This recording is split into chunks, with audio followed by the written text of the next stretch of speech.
So today's walk is actually, we're heading out north from London, and as I'm based in North London, I can actually walk straight to the station and go out, which is nice because it means I'm not getting the tube into London to go back out. Just a busy, crushed tube journey first thing in the morning. Nice to not have that, basically. So yeah, I'm just walking down to Kentish Town Station now. I've left it a little bit tight for time, but I'm sure I'll make it all right.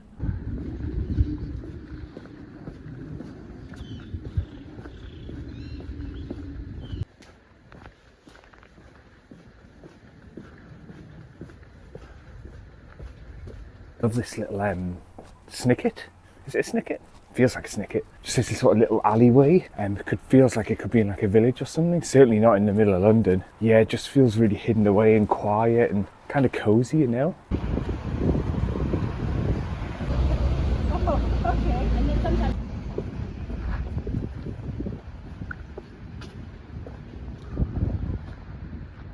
I made it to Kentish Town Station with about 10 minutes to spare in the end, so it's fine. Bit warm now, bit sweaty. I'm then getting off at West Hampstead and meeting me mate who lives in South London. They're travelling up, and I'm going to jump on their train and head to Harpenden. Quite a nice day so far, bit of cloud but also a little bit of sunlight.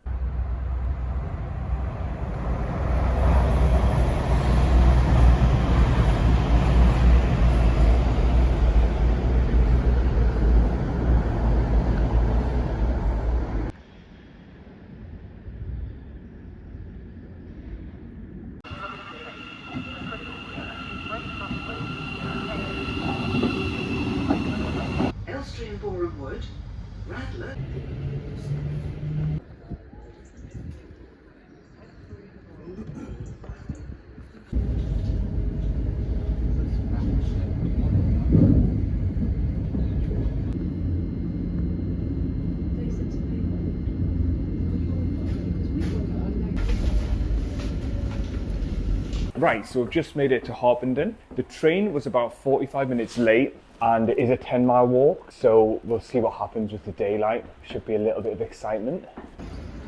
Yeah.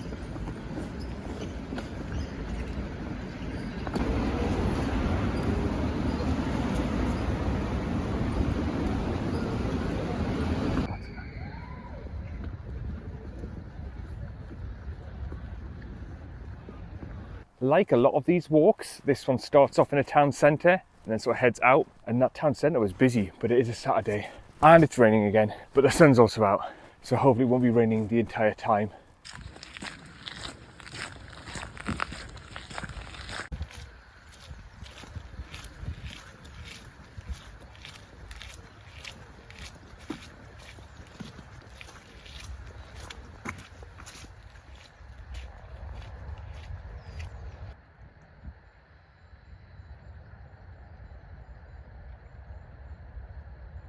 Just to give you a little bit of context about this walk, it's from Out of the Loop, which I've mentioned before, which is this fantastic website which has walks all outside of the M25 of London basically, and usually within an hour's distance by train. Well signposted, and the description's really good. They tell you what trains you need to get there. Would highly recommend it to anyone in London who's looking to, you know, get out walking. So we've been walking about half an hour now, and it's, I don't know, today feels like one of those walks where I can't quite settle into it yet, but I'm sure that'll come. I'm not sure what that is. I don't know if like on subconsciously, because the train was like 45 minutes late, just feel a bit off. But as usual, this sort of thing, usually we just keep walking, just breathe, just, you know, enjoy where you are.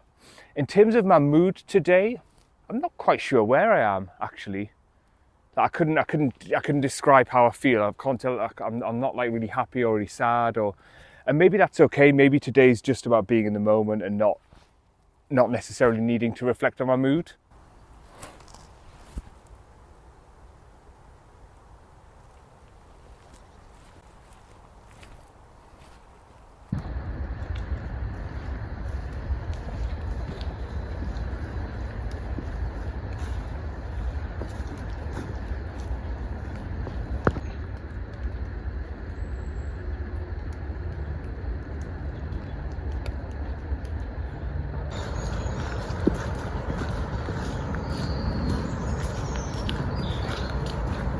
The path we're on now actually used to be an old railway line.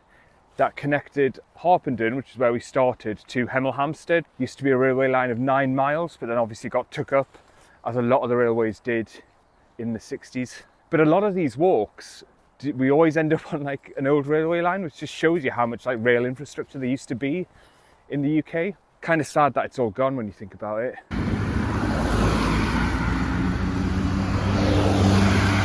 I've done this walk a few times with a few different mates, and this coming up, we always get lost. Not always, but more times than not, we've got lost. Like last time I did it, we got so lost we just had to turn back and go back to Harpenden. Head left, head right, past a small caravan park, which we couldn't get to, it was blocked off. Veer right where this joins another path.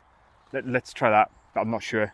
The path twists its way between gardens and across the Ver Valley, becoming a track leading past houses to Redbourn's fine high street. Well, that sounds simple enough.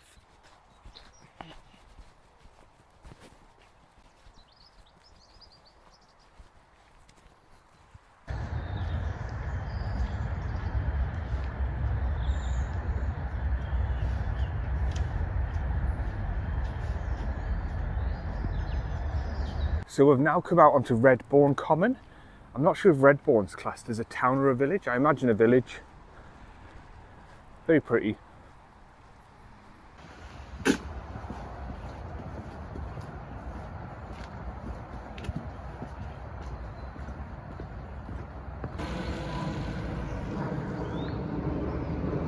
Okay, we're at a crossroads. We can't remember whether we go up the steps or remain on this path. We think remain on the path, so we're going to give it a go and go left. This is the bit where we got lost, so let's see. I think it's this way, and it's raining again.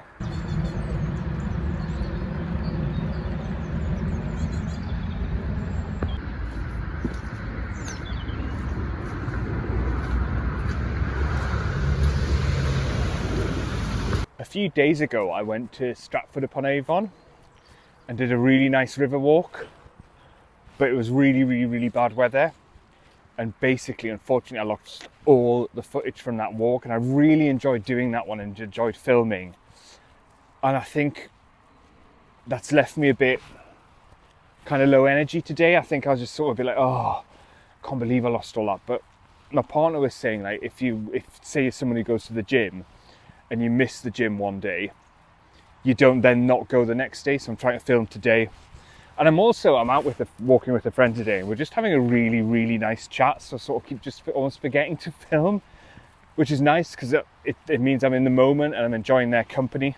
Oh, quite excitingly as well, this friend who's filming right there will actually be featuring, hopefully, towards, I think it'll be sort of March time. We're planning a trip up to Yorkshire.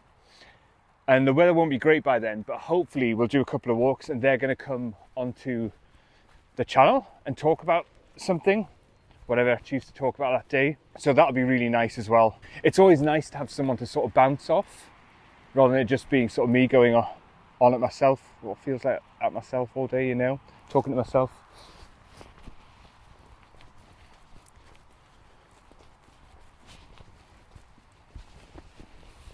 Try and be grateful.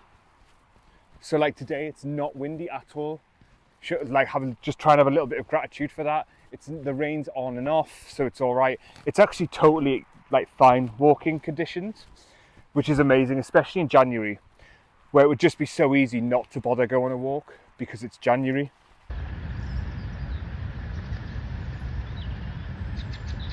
So just in front of us is the River Ver. Now the River Ver is apparently a chalk stream, which is an incredibly rare type of river, where it's something to do with like chalk springs underneath it releasing into the river, which makes the water really sort of clean and I think alkaline heavy. God, get me trying to talk geography. But the main thing is these types of rivers, these chalk streams, are like globally rare. There's literally only a handful in the world, and this is one of them. I don't know if you can see, but this is the slowest closing gate. It is moving. I know it doesn't look like it. It's so slow. That should win an award, that. Come on, you can do it, you can do it.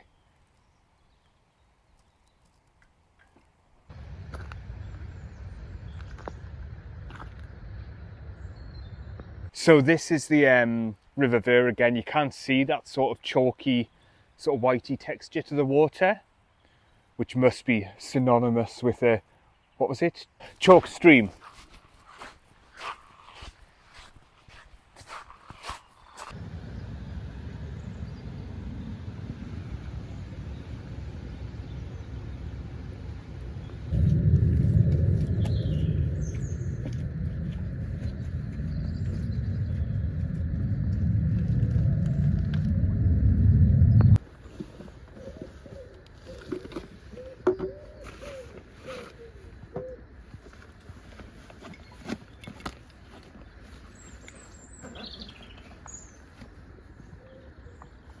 Oh, there's livestock there.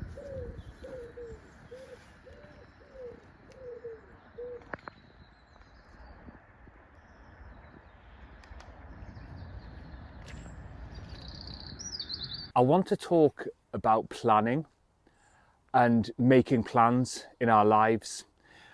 In January and sort of the start of the year, as we are in now, when there's not much going on, I really almost compulsively need to make plans for the rest of the year. I need to know stuff's happening. And I'm just sort of being curious and wondering why that is. Firstly, as well, I want to acknowledge that getting to make plans and getting to go away and getting to plan things like holidays is a huge, huge privilege. And it's not something everyone has. And I'm really, really grateful for it. But I've sort of talked about this a little bit in videos before. There was a time in my early 20s where I didn't really have any money, and I was in quite a low place where I just didn't make any plans and there was nothing happening. But it was in those moments where the sort of self-growth and getting myself well happened, because there wasn't the distraction of plans and holidays and what's coming next. And that old phrase that I've sort of been heard all my life from generations of people sort of saying, oh, you know, what have you got to look forward to in the future, you know? And there's nothing wrong with that. And it is nice to have something to look forward to in the future. But what becomes of our lives when we just constantly plan for the next thing and we're just waiting for the next trip or the next holiday, and we're not living in the day-to-day? Because the day-to-day and how our lives play out every day, the grind of each day, that's the reality. That is our lives. The plans and the holidays are brilliant, but they're fleeting moments. We have to look after today. We have to look after each moment in each day. So I guess what I'm saying is, how do we balance out making plans and planning for the future and plans with people and spending time with people and living in the moment and just being okay with how things are right now, without, you know, so-and-so's coming up in a few weeks, or, oh, in the summer we're going to so-and-so. Because as I mentioned, they can be distractions as well. I do believe that. So it's important to try and balance that out. And I wonder about you. I wonder, are you someone who likes to plan lots of things and, you know, plan lots into advance and always have something to look forward to and stuff going on? Or can you just be happy today, happy in the moment, and, you know, make plans quite spontaneously?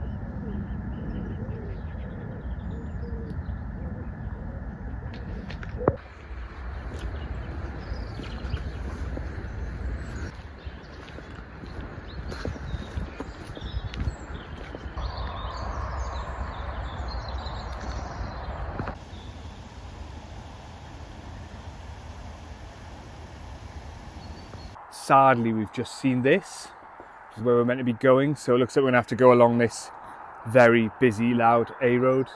But never mind, we might be able to go in a bit later down, but these things happen.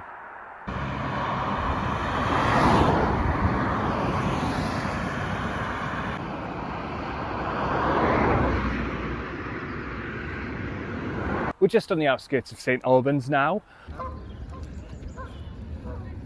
This has been argued to be one of the oldest pubs in England, believe it or not. Ye olde fighting cocks. Now this point is being argued and it is contentious, but some do say this is the oldest pub in Britain. So we've finally made it to St Albans Cathedral. This is actually the oldest site of continuous Christian worship in the whole of the UK. And that's it. We've gone from Harpenden to St Albans Cathedral. As you know, we had to cut off a little bit towards the end there and we had to go along the road, but it's been a lovely day. I hope you enjoyed the conversation about planning and making plans versus living in the moment and how we balance that up. Don't forget to give the video a like, it really helps the channel. And please subscribe for more walks just like this one. But I'll see you on the next ramble. See you then.